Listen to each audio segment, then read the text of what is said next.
Pagi di Hinamura terasa aneh.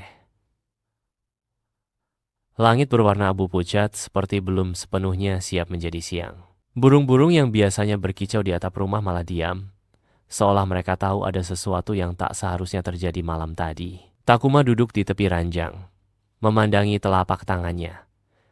Ada tanda hitam berbentuk seperti garis melengkung, tipis tapi berkilau samar, seolah terbuat dari tinta yang hidup. Ia mencoba mengusapnya, tapi tanda itu tidak memudar.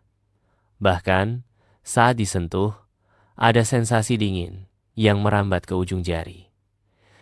Ini, dari tadi malam, gumamnya pelan. Kenangan saat bayangan penunggu mengangkat tangan kembali terlintas, saat dunia seakan terbelah menjadi dua. Mungkin, saat itulah tanda ini muncul. Pintu kamar diketuk. Ray masuk tanpa menunggu jawaban, membawa secangkir teh hangat. Tatapannya langsung jatuh pada tangan Takuma. "Kau sudah ditandai," katanya lirih. Takuma mengerutkan kening. "Kau tahu soal ini?" Ray duduk di kursi, suaranya berat. Tanda itu disebut segel perbatasan.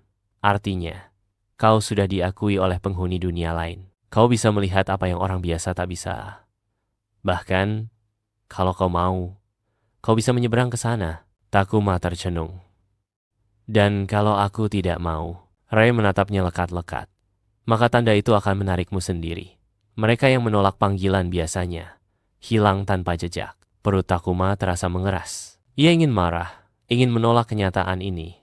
Tapi bagian terdalam dari dirinya, bagian yang semalam melihat padang kelabu dan sosok-sosok kabut, merasa penasaran. Ada sesuatu di sana yang seakan memanggilnya. Sesuatu yang belum ia mengerti. Siang itu, Takuma mencoba menjalani hari seperti biasa. Ia membantu ibunya di ladang, bercakap sebentar dengan tetangga.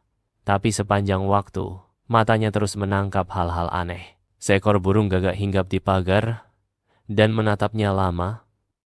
Matanya memantulkan bayangan kelabu. Bayangan pohon bergerak tidak sesuai arah angin. Dan di tepi desa, ia melihat siluet tinggi berdiri di bawah pohon, menghilang ketika ia berkedip. Menjelang sore, tanda di tangannya mulai berdenyut. Awalnya pelan, lalu semakin kuat, seperti detak jantung kedua yang bukan miliknya. Pandangannya berkunang, suara sekitar meredup, dan tiba-tiba ia melihat retakan tipis di udara tidak lebih besar dari telapak tangan. Tapi di baliknya, terlihat dunia kelabu itu lagi. Suara bisikan masuk ke telinganya. "Takuma, waktumu hampir tiba. Pilihan tidak akan menunggumu." Ia terhuyung, lalu mundur. Napasnya memburu.